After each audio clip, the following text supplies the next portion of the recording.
So I want to clarify what I was trying to say before the video cut me off because it didn't have enough time. What I was saying about alignment. Sometimes alignment just looks like that hope. That hope, that spirit you feel in you to not give up. That's true alignment. Doesn't mean circumstances will always line up to be perfect. Alright, because if everything just did that shit every fucking time you had a struggle and you never had to actually find out the solutions yourself, guess what? You wouldn't be able to figure them out when you really needed those. And you need to be strong in this world. You can't remain in a world like this by being weak. Alright? That's not where that alignment comes from. Sometimes you have to acknowledge when you are being weak, yes. Because then that means you can make progress. But there's times where you have to just accept the role of being the strong person in every situation, because sometimes you have to be the strong one. The strong one is not the one who retaliates. He's the one who understands people's pain and no longer needs to retaliate, because karma does it for him. And karma will decide who's worthy of my help. Who am I supposed to help? Somebody who's just ungrateful for the help, who every time I help, they're gonna give me breadcrumbs instead of actually what I deserve? No. I don't want to help those people.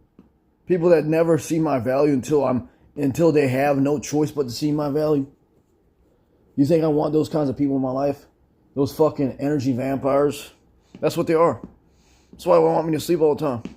Think about it. Why are they all into these vampire books and shit?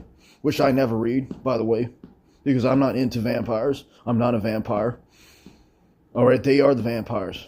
They are the vampires. They're the ones sucking off our fucking energy, though. Think about it. What do? Exactly that.